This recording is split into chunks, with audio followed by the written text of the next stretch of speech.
जो लोग डायरेक्टली या इनडायरेक्टली प्रधानमंत्री और होम मिनिस्टर की तारीफ करते हैं, मिलने जाते हैं, मैं सीरियसली इस बात को बता रहा हूं, मिलने जाते हैं, उन लोगों का बायकॉट होना चाहिए, वो गद्दार है। क्या बात करेंगे आप आरएसएस के लोगों से जो इस बात को तय कर चुके हैं कि हमें संविधान खत्म करके मनुस्मृति लागू करनी है? उनसे क्या बात करके और क्या समझाएंगे उन्हें सिर्फ ये जाके कह सकते हैं कि हम आपके पैरों में गिर चुके हैं, हम आपकी हर बात मानेंगे, सिर्फ हमें हमारी कम्युनिटी को धोखा देने का रास्ता बता दो। कैसे हम उनसे मीठी मीठी बातें करके, कैसे जज्बाती तकरीरें देके उनको बेवकूफ बनाएं और आपकी मदद करें, ये काम कर रहे हैं जो लोग उनसे मिलने जाते हैं। ये समझ लीजिए आप, उन्होंने सारी इंस्टीट्यूशंस जो हैं हाईजैक कर ली हैं। उन्होंने हम लोगों के, खास तौर पे एससी, एसटी, माइनॉरिटीज और ओबीसी के जितनी टॉप लीडरशिप है सब हाईजैक कर ली। इस बात को जब तक हम तस्लीम नहीं करेंगे हम एक कदम आगे नहीं बढ़ा पाएंगे। अपने अंदर से गद्दारों को आइडेंटिफाई नहीं करेंगे हम एक कदम आगे नहीं बढ़ा पाएंगे।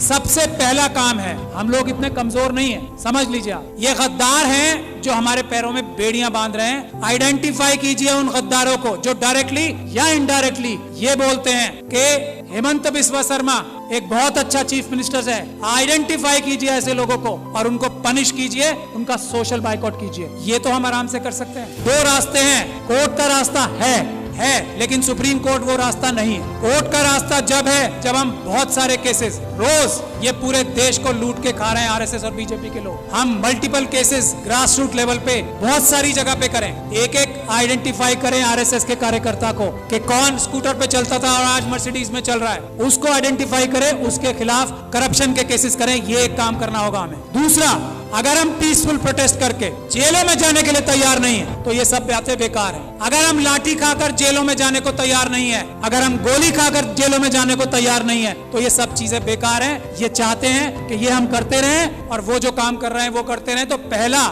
रेजोल्यूशन ये होना चाहिए कि हमें अपने देश को अगर बचाना है, संविधान को अगर बचाना है तो हमें जेल जाने के लिए तैयार रहना पड़ेगा। और जेल जाने वालों में सबसे पहला नंबर लीडरशिप का आना चाहिए, क्योंकि हम लोगों को लोग इज्जत करते हैं ना। हमारी ताकत क्या है? आज मुझे लोग इतना पसंद करते हैं, मैं क्या हूँ? एक छोटा सा अदना सा वकील हूँ। आज लाखों लोग मुझे सपोर्ट करते हैं, वो मेरी ताकत है। नहीं तो मेरी औकात और हैसियत नहीं है कि मैं चूं भी कर जाऊं इन लोगों के सामने। ये समझ लीजिए आप। और ये बात तस्लीम हमारे सारे एमपी, एमएलए, बड़ी बड़ी तंजीमों के लीडर्स को करना चाहिए। उनकी अपनी जाती हैसियत और औकात किसी की नहीं है। मैं इस बात को तस्लीम करता हूँ। आज अगर हम लोग इतनी जोर से बोल पा रहे हैं तो हमारे पीछे लोगों की ताकत है। उसकी वजह से हमें उन्हें धोखा नहीं देना चाहिए। जो अपने आप को जितना बड़ा लीडर समझता है उसे जेल जाने के लिए, गोली खाने के लिए, लाठी खाने के लिए सबसे पहले तैयार होना चाहिए आज। और जो ऐसा नहीं करता, जो इसके लिए बहानेबाजी करता है, मसलियत बताता है, ये मसलियतन जो है ना, लफ्ज बोलने वाला गद्दार है। मसलियतन ये नहीं बोलेंगे कि मैं जेल जा रहा हूँ, मसलियतन हमें प्रोटेस्ट नहीं करना चाहिए। गद्दार, बेईमान, ये हमें बोलना पड़ेगा खुल के।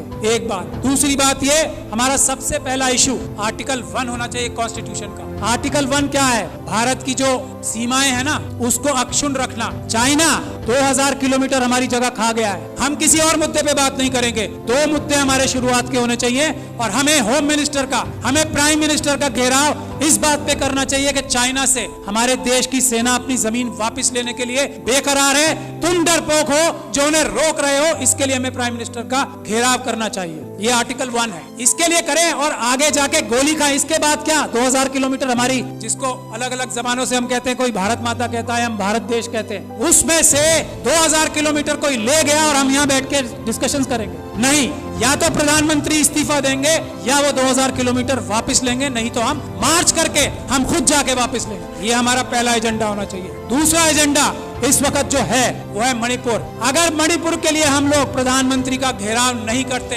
प्रधानमंत्री और होम मिनिस्टर डायरेक्टली इन्वॉल्व है मणिपुर में जो हो रहा है, यहाँ मणिपुर के लोग बैठे हैं, अरामबाई तेंगुल, मेतेई लिपुंग, ये दो संगठन है आरएसएस के जिन्होंने ये सारा कारनामा अंजाम दिया है। अमित शाह साहब के साथ मिलके जिन्होंने ये सारा कारनामा अंजाम दिया है, चीफ मिनिस्टर बीरेन सिंह के साथ मिलके मेटिकुलस प्लानिंग से एक एक काम हुआ है। वहां पे कुछ भी स्पॉन्टेनियस नहीं हुआ है। जब तक हम इस बात के लिए कार्रवाई नहीं करेंगे, और ये जो सुप्रीम कोर्ट में कार्रवाई अभी चल रही है उससे कुछ होने वाला नहीं, कुछ नहीं होने वाला। मैं एज लॉयर सुप्रीम कोर्ट आपको बता रहा हूँ, कुछ नहीं होगा।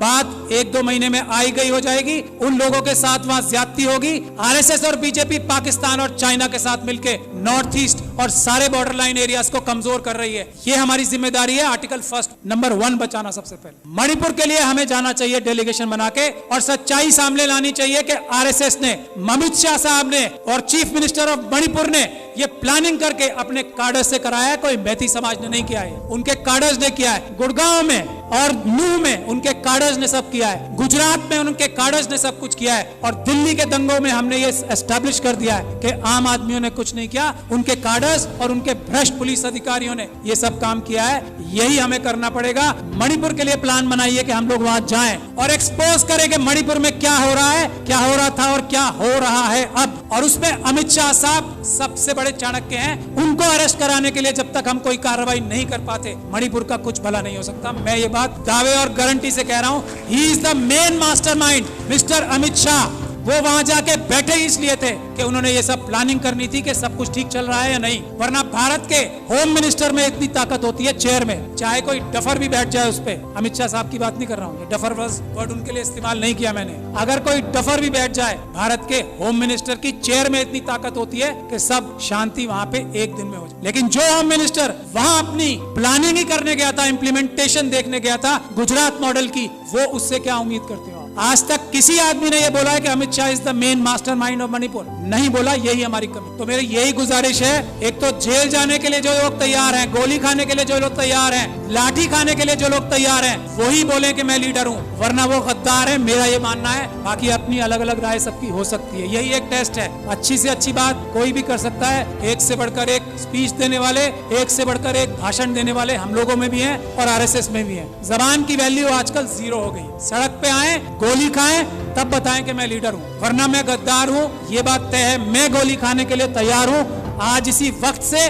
और जब आप लोग दावत देंगे कि गोली खाने के लिए सबसे आगे मैं रहूंगा, मैं ये गारंटी दे रहा हूं अपनी तरफ से। और मैं ये उम्मीद करता हूं कि इस हॉल में बैठा हर एक इंसान जो अपने आप को लीडर कहना चाहता है, वो गोली खाने के लिए, इस वक्त देश बचाना है तो गोली खाने के लिए तैयार रहना पड़ेगा। अमित शाह साहब को मणिपुर के लिए अरेस्ट कराना जरूरी है। इसके लिए हमें कार्रवाई करनी पड़ेगी। मेरी जहां भी सर्विसेज आपको दरकार होंगी, मैं वॉलंटियर करता हूं अपने आप को। बहुत बहुत शुक्रिया। जय भीम, जय भारत।